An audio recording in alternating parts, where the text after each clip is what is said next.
kita membuat suatu people's resistance tanpa pernah mendengarkan lagi pidato, kalau pidato tidak ada isinya mendekatkan public service kepada rakyat.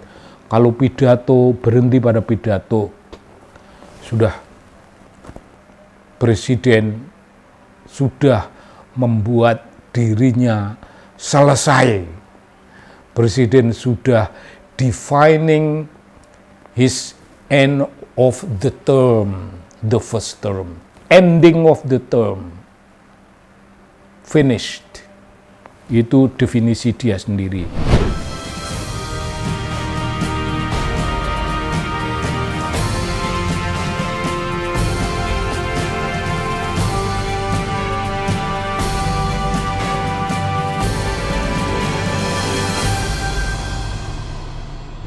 Ya Bung, salam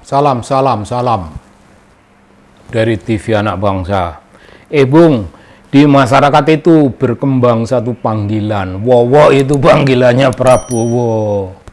Wiwi itu panggilannya Jokowi. Waduh, gampang sekali Bung memanggil dua orang itu, cuman O jadi I untuk dua nama. Wowo, Prabowo, Wiwi, Jokowi. Ngomong-ngomong, Wiwi ini tempo hari itu dikabarkan gebrak meja dengan kemarahan, dan itu ada konten fitnah lagi Bung kepada partai lain, bahwa laporannya kepada polisi kok tidak bergerak, kok begini, kok begitu. Wah, itu tandanya, katanya itu karena ada partai politik yang menghalangi. Bung, partai politik yang menghalangi itu apa? Partai apa yang mau membuang-buang waktu untuk percuma? Ada partai yang mau membuang-buang waktu percuma? Kagak ada. Tempo hari sudah memfitnah, ada partai, ada orang besar. Wah, fitnah. Kemudian menyerang Pak JK. Pak JK diserang, ya kalian lah yang ganti diserang. Kocar kacir. Lalu sekarang Jokowi bikin fitnah lagi, ada partai yang menghalangi. Itu stres itu Bung. Namanya stressful. Wah, stressful itu Bung. Berat hidupnya berat. Lalu agendanya Bung ke daerah-daerah, itu ingin ke daerah Bung, ini ngapain nih Bung? Terus kalau nanti seperti dikatakan banyak kalangan, beberapa kalangan sudah mulai membuat kira-kira Jokowi nanti di daerah-daerah itu ingin memojokkan keadaan yang ruwet sekarang dan ingin mengatakan pemerintahan sekarang lebih buruk dari pemerintahannya dulu lebih baik. Nah, ada Bung yang orang yang sudah menduga macam gitu ya. Ini suatu analisis berdasarkan praduga, dan ini praduga yang hidup dalam suatu yang namanya common sense. Masuk akal. Praduga semacam itu bisa diterima. Begitulah dunia politik. Kalau betul nanti ke daerah itu si Wiwi itu akan pidato zamanku dulu lebih enak. Wah, orang kayak kita Bung akan ngomong, apa yang lebih enak zaman dulu? Apa yang lebih enak? Nomor satu, apa yang lebih enak? IKN itu gambaran yang enak. Kalian dulu ngejek-ngejek SBY punya program yang Anda bisa jalan lagi, mangkrak. Sekarang Jokowi punya program jauh lebih besar, jauh ambisius, jauh menelan biaya lebih banyak. IKN. Lalu itu namanya bus apa program. Lalu Morowali, Bung, Morowali, daerah Morowali, di mana terdapat bandara internasional yang tidak diketahui oleh Jakarta. Yang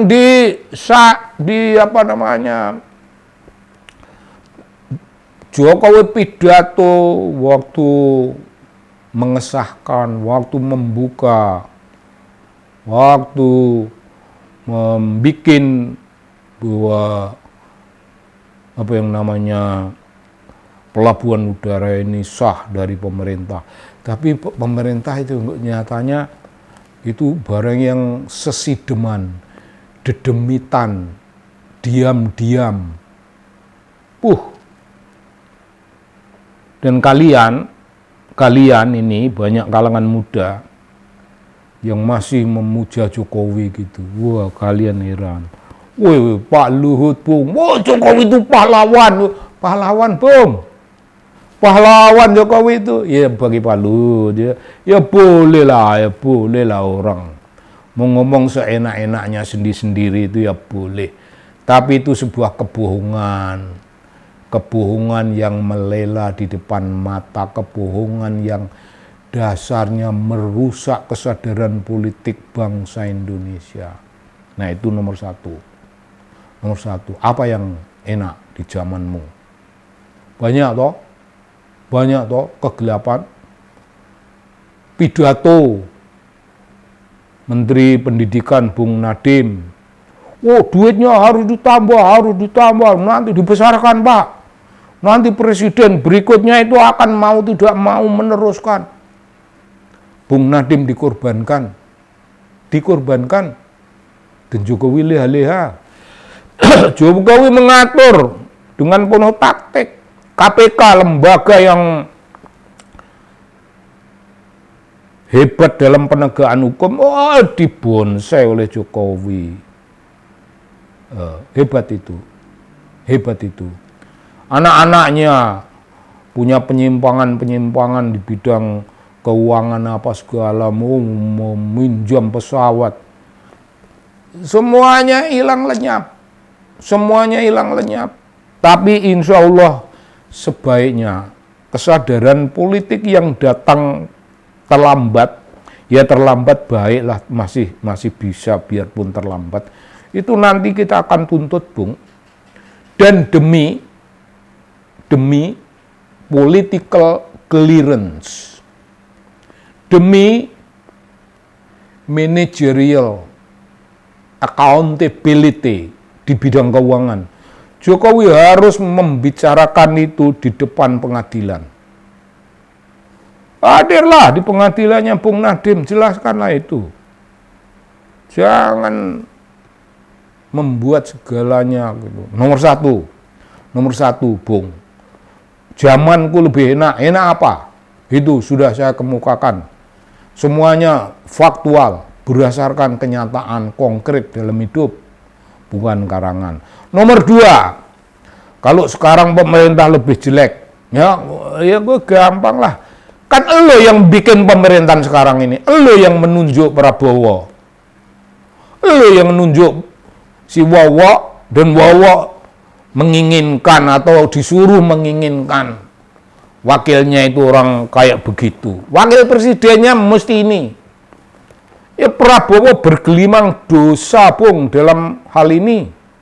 Prabowo bergelimang dosa politik karena mengizinkan, karena menghendaki wakil presiden macam itu.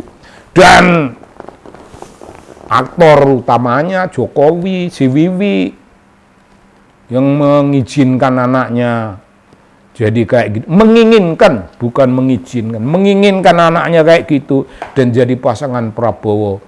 Dan sekarang, Bung, tidak ada orang yang tahu malu sama sekali, tidak punya rasa malu. Zaman sekarang kayak begini ini sudah mulai pidato Prabowo Gibran dua term. Ini term pertama dan nanti akan ada pemilihan begitu. Bung, kayaknya mereka tidak akan dipilih oleh rakyat. Khusus untuk Presiden Prabowo, kalau Presiden tidak mengubah sikap sebagai presiden, sebagai kepala pemerintahan. Kalau tidak diubah, mungkin tidak akan dipilih.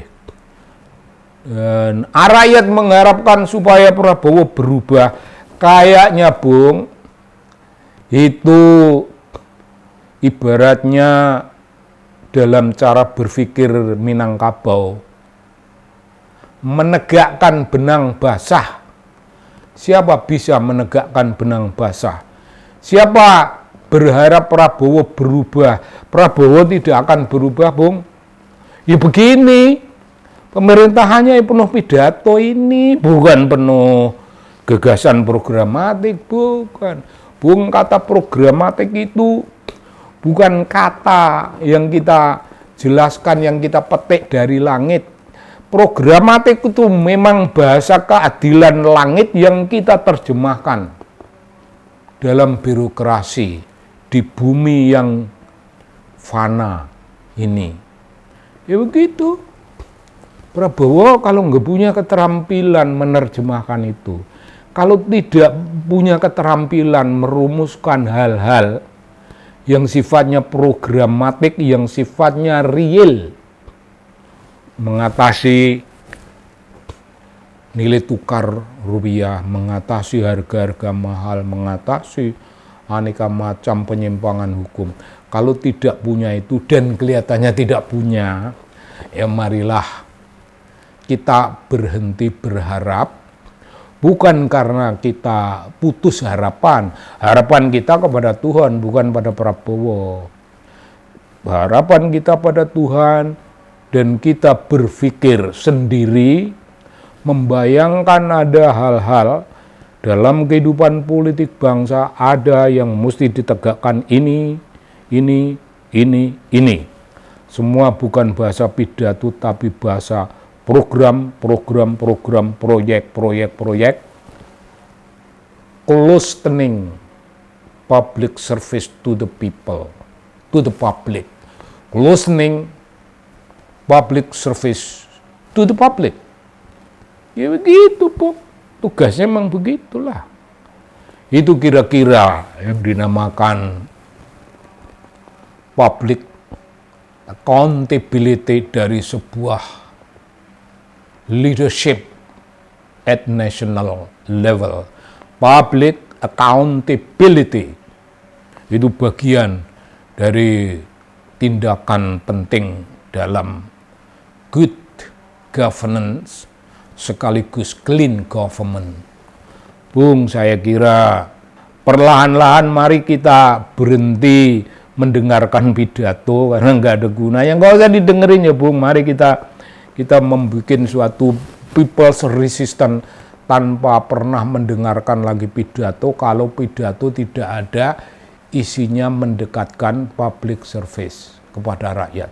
Kalau pidato berhenti pada pidato, sudah presiden sudah membuat dirinya selesai. Presiden sudah defining his end of the term, the first term, ending of the term, finished. Itu definisi dia sendiri. Salam dari TV Anak Bangsa, Bung.